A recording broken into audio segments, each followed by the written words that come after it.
먼저 염려와 기도해 주신 덕분에 제가 두 부모님의 장례를 잘 마쳤습니다. 기도해 주신 여러분들께 감사드리고요. 연세가 좀 많으셔서 그렇게 가족들이 슬픔에 너무 잠기거나 하지는 않았습니다. 97세, 제가 목사님께는 87세라고 말씀을 드렸는데요. 저도 좀 당황했었나 봐요. 97세로 돌아가셔서, 참고로 할아버지께서는 103세를 사셨습니다. 네. 그래도 누군가를 떠나보낸다라고 하는 것은, 아무리 연세가 많거나 적거나 먼저 떠나보낸다라고 하는 것은 가슴 아픈 일일 것입니다. 역시 그랬고요. 그런데 오늘 본문 말씀에서 보니까요, 함께 나누고자 하는 오늘 본문 말씀은 사실 그런 것입니다. 우리의 삶 가운데서 우리가 시간을 많이 낭비한다라는 것이죠. 그 시간을 낭비한다라고 하는 것, 근데 그 시간에는 모든 좀 여러 가지 포괄적인 게 같이 포함이 되어질 것 같습니다. 상황이나 사건이나 혹은 우리 앞에 놓여져 있는 많은 과제들이 있을 거예요. 근데 그러한 것들 속에서 우리가 시간을 낭비하지 말자라는 것을 중심으로 이 말씀을 한번 나눠보고자 합니다. 오늘 함께 읽은 본문의 배경은 그렇습니다. 빌라도가 제사를 지낼 때 제물 가운데 갈릴리 사람의 피를 함께 섞어서 제사를 지낸 거예요. 다시 말하면 정확하게 그게 어떻게 했었는지는 자료가 남아있지는 않아요. 그런데 빌라도의 성격이나 아니면 그때 당시 어떤 사람인가가 전해져 내려온 것을 비추어 보았을 때 굉장히 좀 난폭하고 자기 마음에 들지 않으면 사람 하나 죽이는 것쯤은 그냥 별로, 그러한 성격을 가진 빌라도였다라고 전해 내려오고 있습니다. 그러한 빌라도가 지금 어떤 사람이 예수님께 지금 고자질하는 거거든요. 빌라도가 갈릴리 사람 며칠 그 제물의 피와 같이 섞었다라고 얘기를 해요. 다시 말하면 그 제사를 지내는 것에 갈릴리 사람 며칠 죽였다라는 거예요. 왜 죽였을까라고 우리가 빌라도를 비추어서 생각해 보았을 때 추측컨대 빌라도의 마음을 굉장히 불편하게 했기 때문에 그러한 상황이 되지 않았을까라고 비추어 짐작해 볼 수 있습니다. 빌라도가 흉폭하고 그 다음에 총독으로 있었는데 그 빌라도의 마음에 들지 않았어요. 특히 로마인도 아니고 갈릴리 사람이었단 말이에요. 그러면 로마인들이 아닌 이때 당시를 보면 로마인이 아닌 사람들은 어떻게 해요? 로마인들이 함부로 막 할 수 있었단 말이죠. 특별한 이유가 없어도 그냥 죽이기도 하고 핍박하기도 하고 잡아다가 노예로 부리기도 하고 그런 상황, 그런 시대였단 말이죠.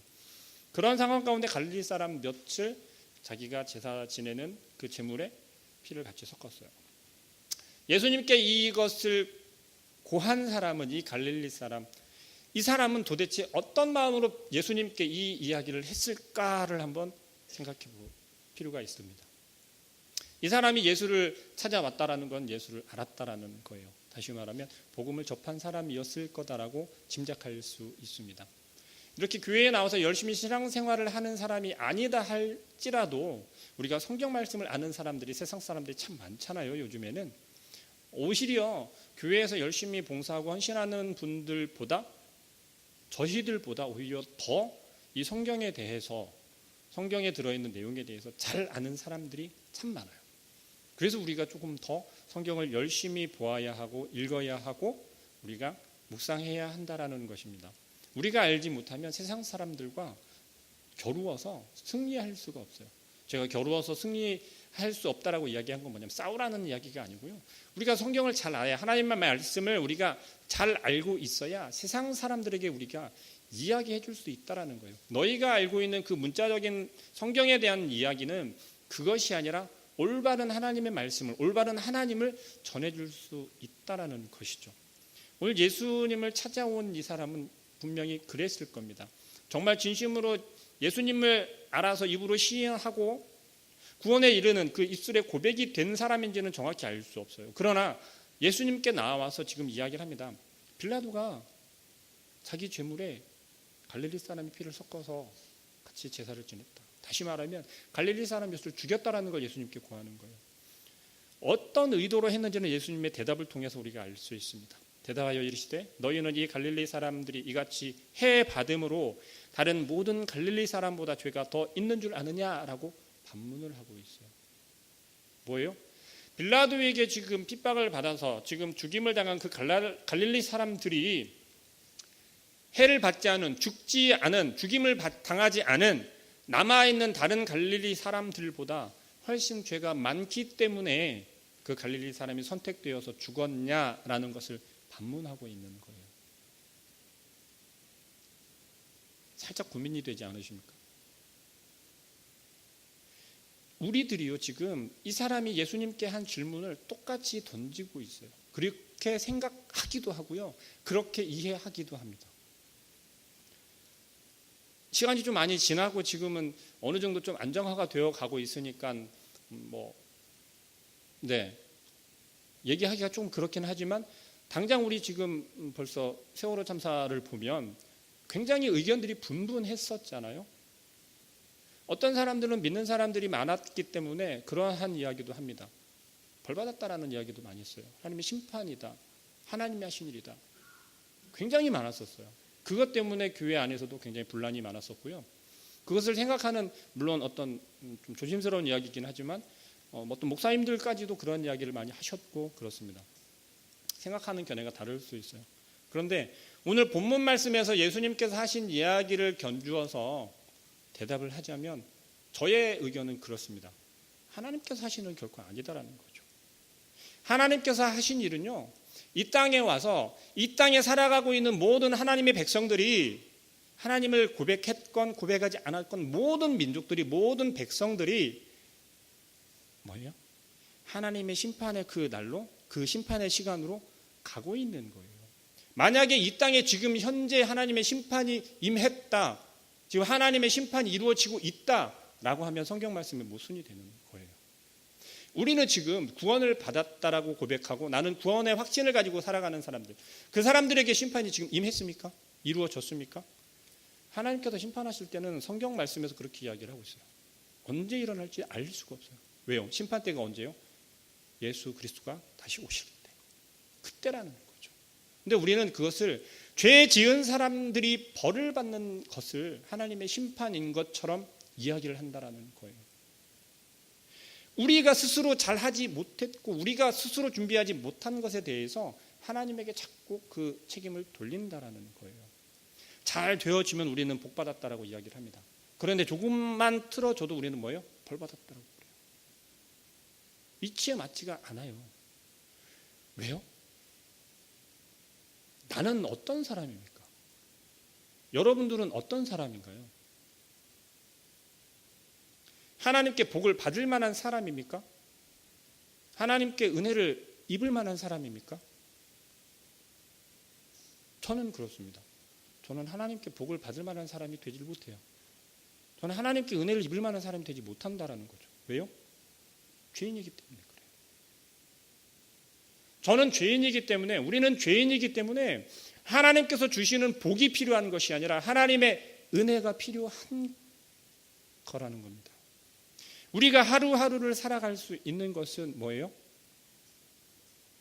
하나님의 은혜인 거예요.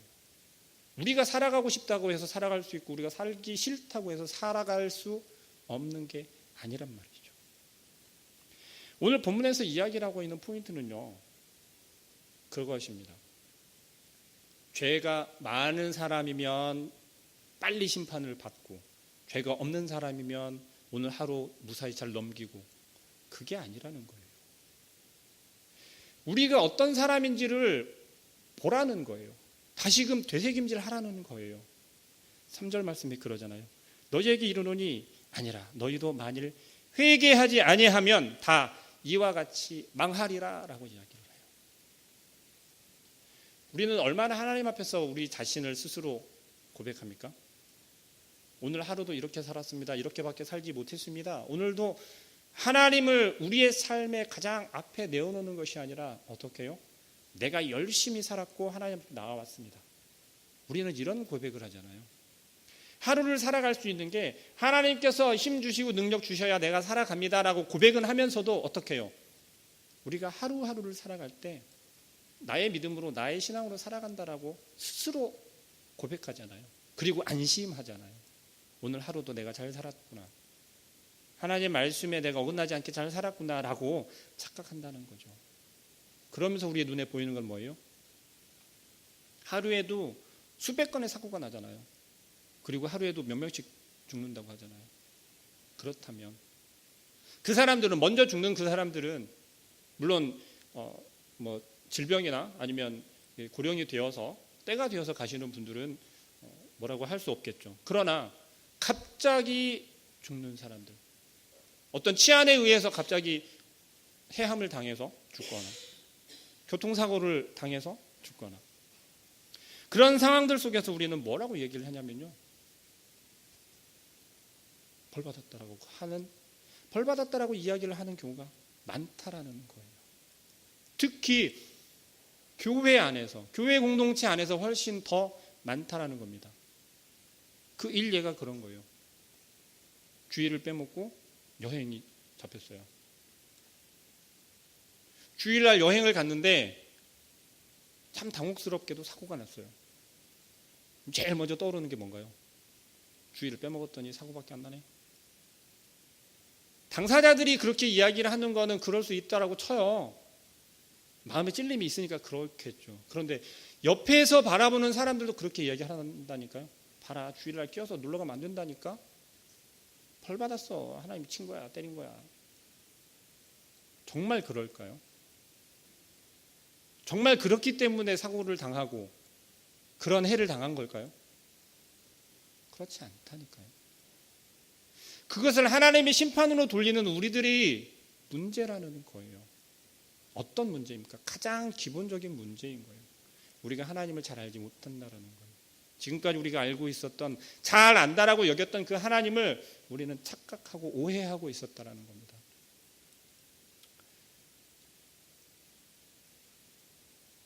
우리의 삶 속에서 이렇게 시험에 빠지게 하는, 유혹하는 것들이 교회 안에만 있으면 서로 권면하고 이끌어주고 해서 고칠 수 있다라고 해요. 그런데 우리가 살아가는 삶은 어떻습니까? 믿는 사람들만 있는 게 아니에요. 그렇지 않아요? 안 믿는 사람들도 많아요.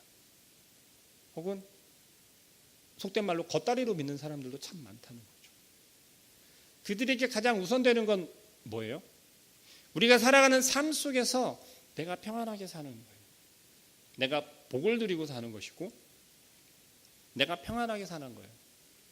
세상 사람들이 말하는 화목한다라고 하는 것, 행복하다라고 하는 것.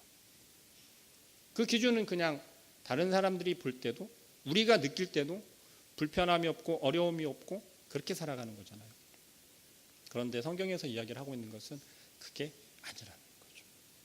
우리는요, 고난을 당할 때도, 지난주에 제가 말씀드렸었지만, 함께 나눴었지만, 고난을 당하는 건 역시 하나님의 계획이다라는 거죠. 어떻게 보면요, 우리가 고난을 당하는 것은 하나님의 계획 가운데 있는 가장 큰 계획 중에 하나라는 거예요.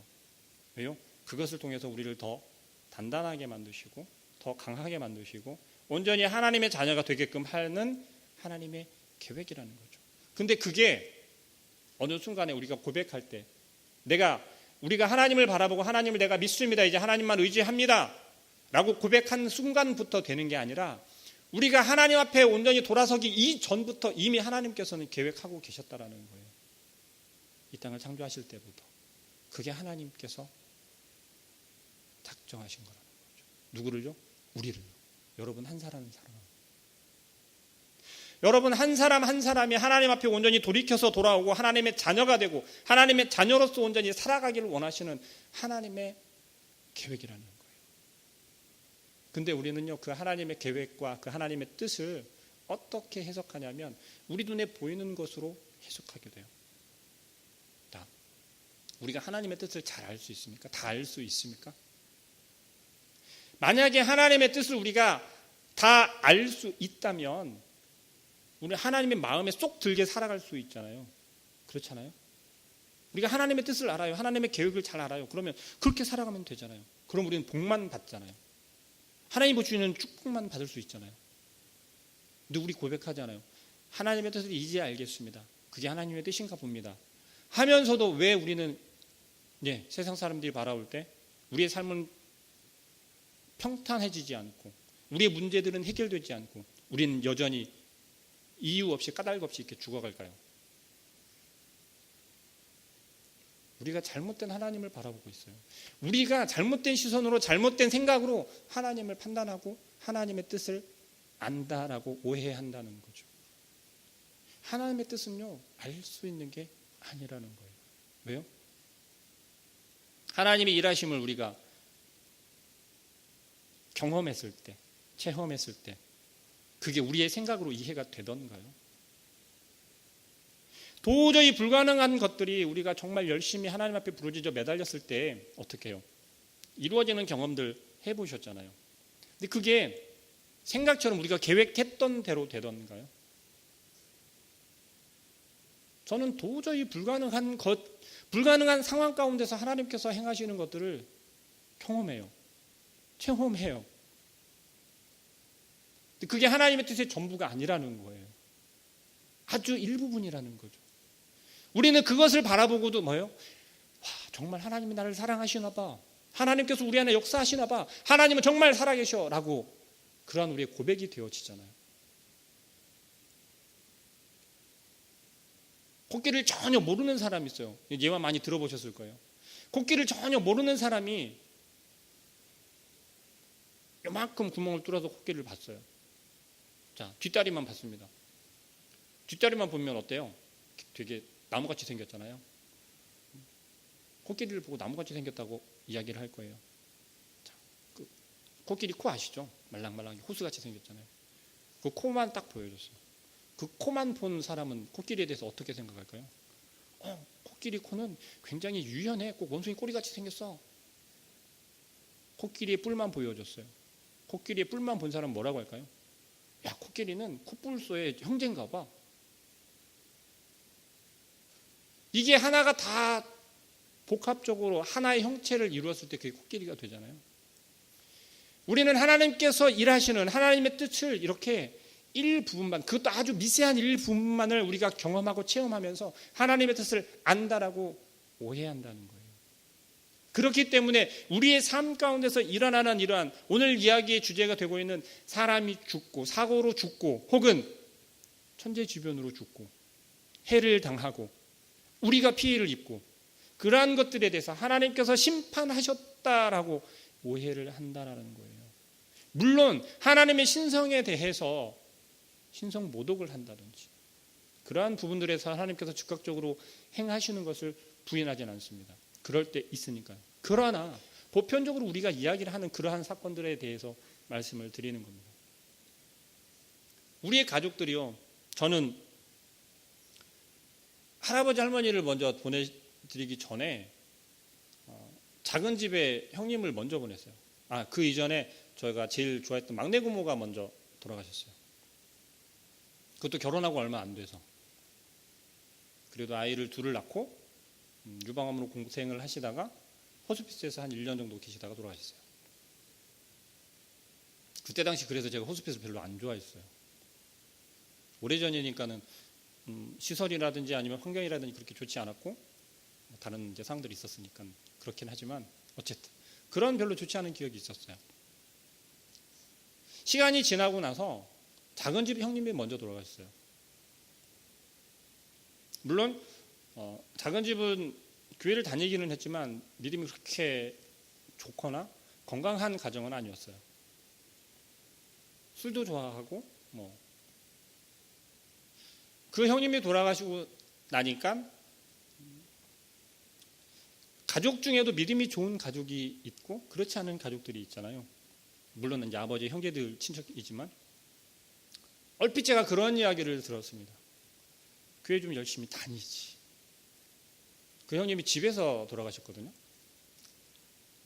다들 좀 아시는 분들은 아실 거예요. 집에서 사람이 죽으면 그게 좀 굉장히 복잡합니다. 바로 장례에 치를 수 있는 게 아니고요. 좀 절차가 굉장히 복잡해요. 형사적인 어떤 그런 절차가 마무리돼야 장례를 온전히 치를 수가 있어요. 그런 상황들이 겹치다 보니까 가족에서는 그런 이야기를 하는 분들도 있더라는 거예요. 그리고 작은아버지가 또 돌아가셨어요. 할아버지 할머니가 생존해 계실 때 자녀들이 먼저, 손자가 먼저 죽으면 우리 한국 사회의 정서에서는 어떤가요? 굉장히 불효잖아요. 자녀가 먼저 죽는다는 것.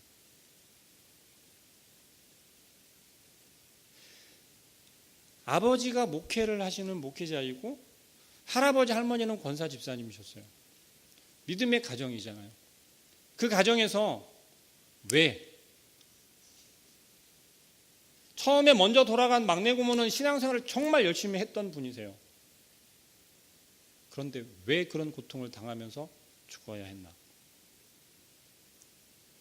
그거와 상반된 작은 집은 신앙생활을 온전히 하지 못했으니까 그래, 먼저 죽어도 할 말 없다? 그렇지가 않거든요. 그것은 하나님께서 벌을 주신 게 아니란 말이에요. 우리가 이 땅을 살아가면서 내가 어떤 사람인지를 분명히 알고 그 신분에 맞게 살아가야 한다는 거예요. 그렇게 살아가게 노력을 해야 한다는 거예요. 하나님의 자녀로서 믿음을 가지고 있는, 신앙을 가지고 있는 우리는 하나님의 자녀로서 하나님의 자녀답게 살아가야 한다는 겁니다. 그럴 때 우리의 삶 속에서 갑자기 돌연 나올 수 있는 사고라든지 자연재해라든지 우리가 준비하지 않으면요 당할 수밖에 없는 거예요. 물론 어찌할 수 없는 상황도 물론 있습니다.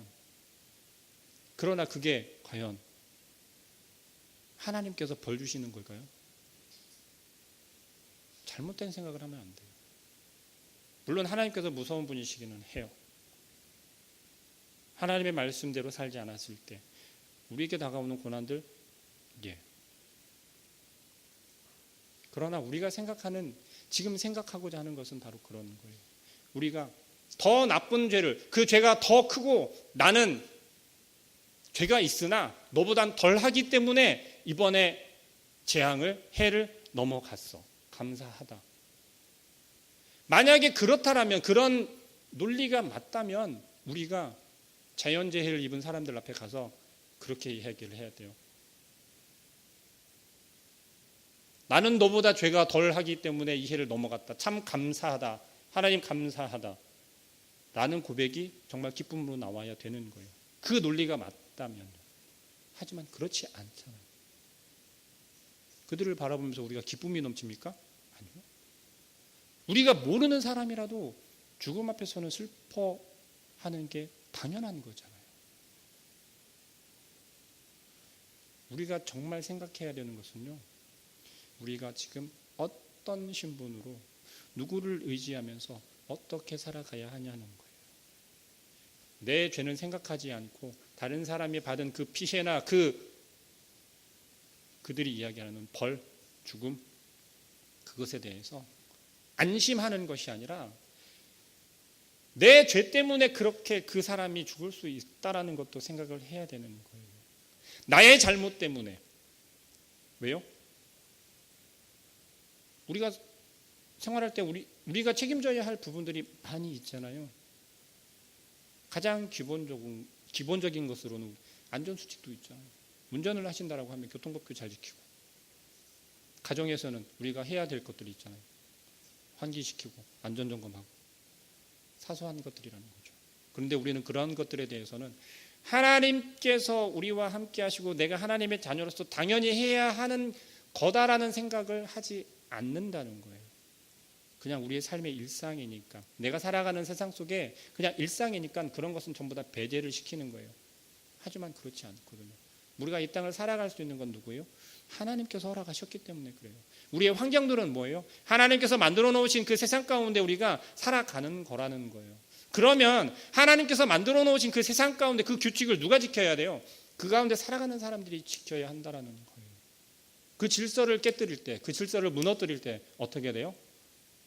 우리가 이야기하는 재앙은 찾아온다라는 거예요. 하지만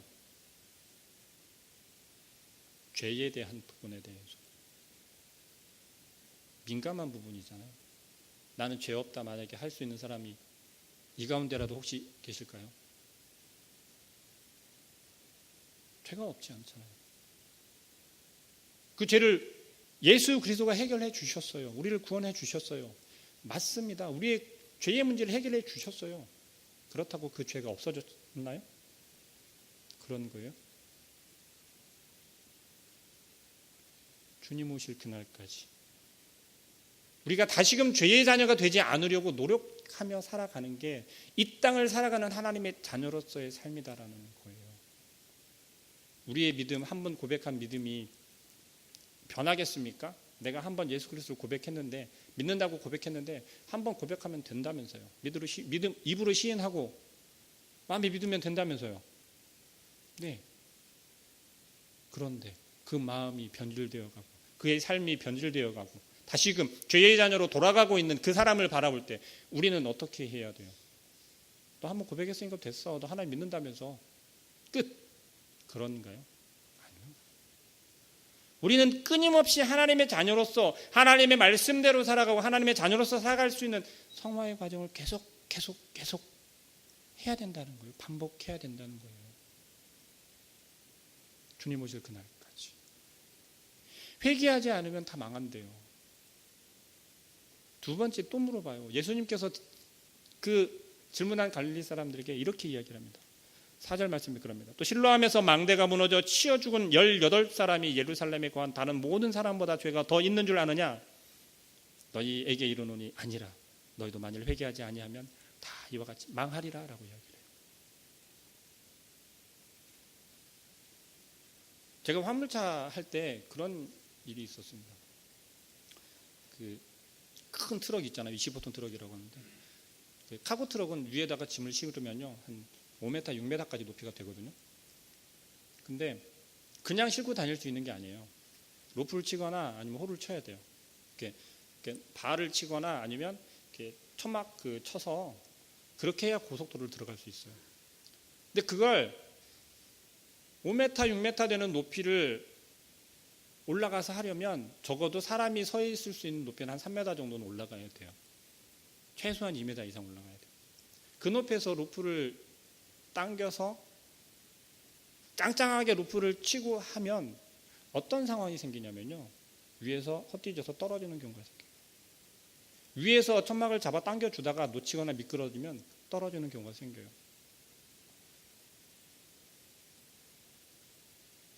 그 사람의 믿음이 있고 없고에 따라서 떨어졌을 때 다리가 부러지거나 갈비뼈가 부러지거나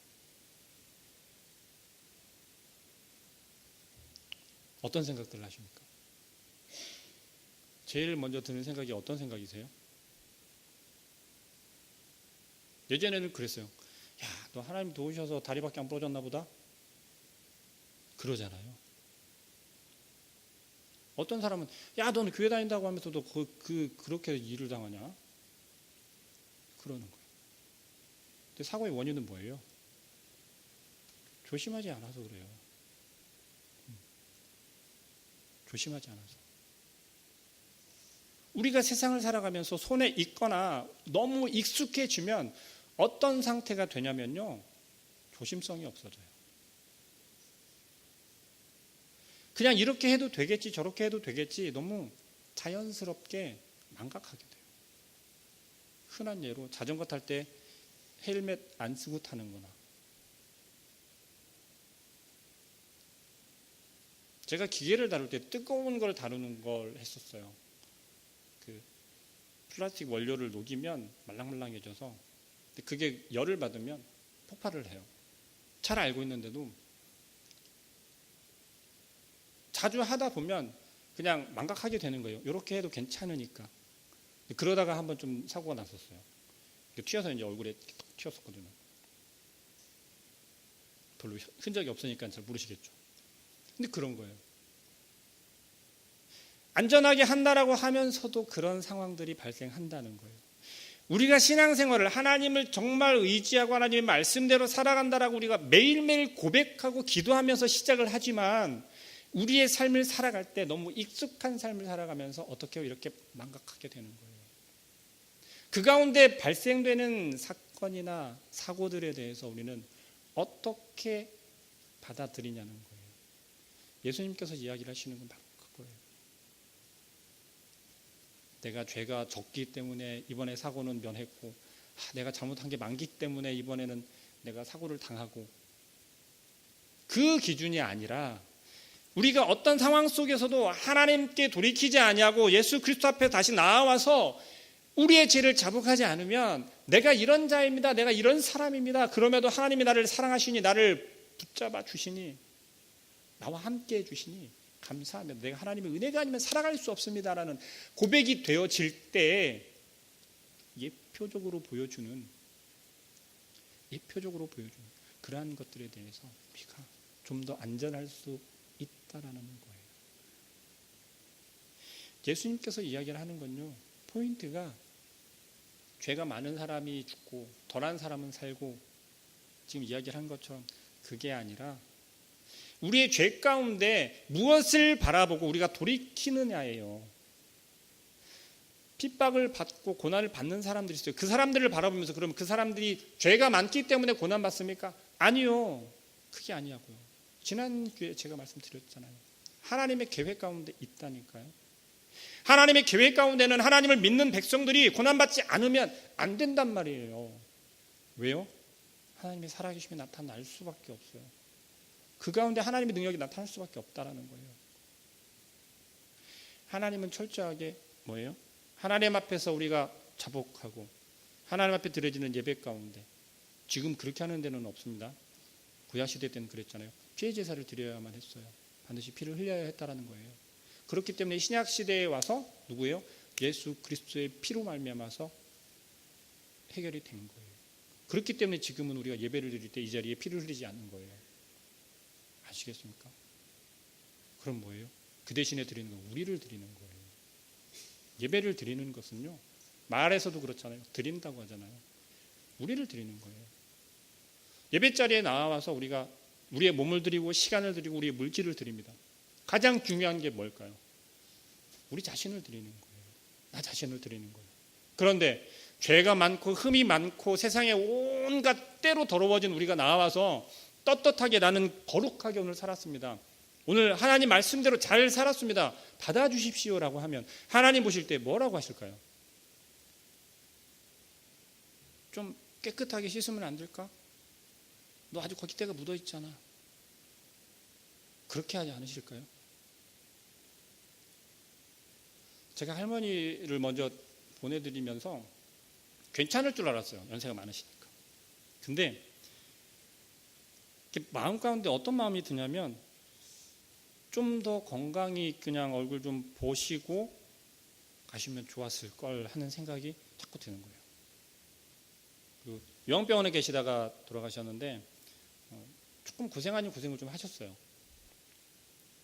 근데 그걸 생각하니까 좀 이렇게 안 좋은 거예요. 그러면서 좀 속으로 계속 울컥울컥 하더라고요. 그 정도도 아니면 사람 아니겠죠. 근데 저희 형님이 버럭 화를 내는 거예요. 참고로 저희 형님은 이렇게 신앙이 조금 튼튼하지 않아요.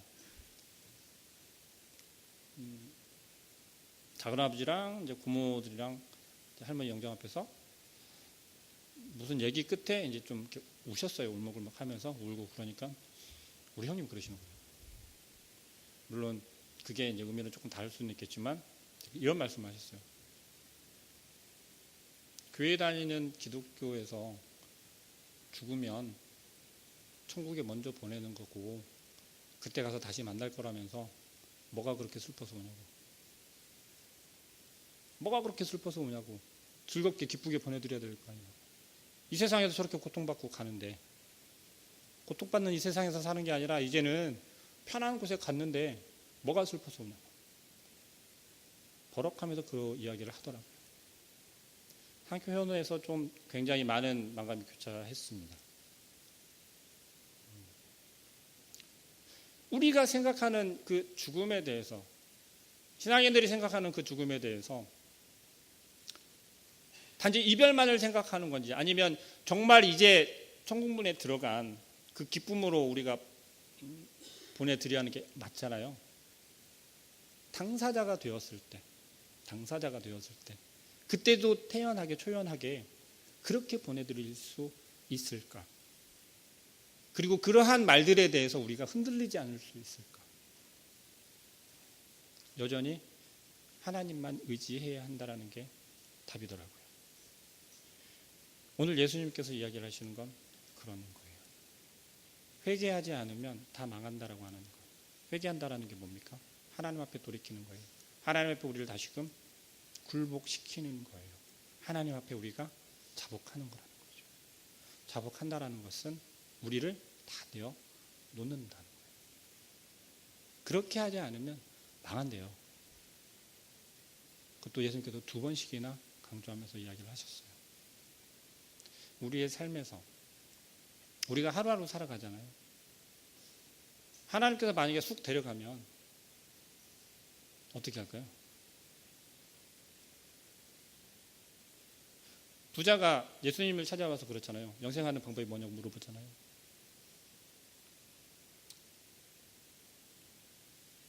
우리에게도 똑같이 질문할 수 있다는 거예요. 너의 가장 소중한 것을 하나님 앞에 가지고 와서 하나님 저 이렇게 이루었습니다. 제가 하나님 덕분에 하나님 은혜로 제가 소원하고 계획했던 것들이 이루어졌습니다. 그때 하나님께서 그러시는 거죠. 가자. 그때 우리 하나님 앞에 뭐라고 대답할 수 있을까요? 정말 기쁜 마음으로 우와 정말 지금 이제 가는 겁니까? 라고 하면서 따라 나설 수 있을까요? 아니면 하나님 잠깐만요. 나 이제 이거 해놓았잖아요. 이제 하나님 이루어 주셨잖아요. 그럼 좀 써먹어야죠. 라는 대답이 될까요? 우리의 삶을 온전히 하나님께 드린다면, 우리가 온전히 하나님의 자녀로서 살아간다라면 세상에 미련을 갖고 이 세상에 그 미련한 것 때문에 썩어질 것 때문에 우리의 시간을 낭비하는 것이 아니라 온전히 하나님의 자녀로서 무엇을 해야 하는지, 어떻게 살아야 하는지 하나님 앞에 돌이켜서 온전히 하나님의 자녀로 오늘 하루도 내일도 하나님께서 살아가실 그 시간들 속에서 하나님의 뜻대로 살아가는, 하나님의 말씀대로 순종하며 살아가는 우리 부르교 성도님들 되기를 소원합니다. 기도하겠습니다. 사랑하는 하나님,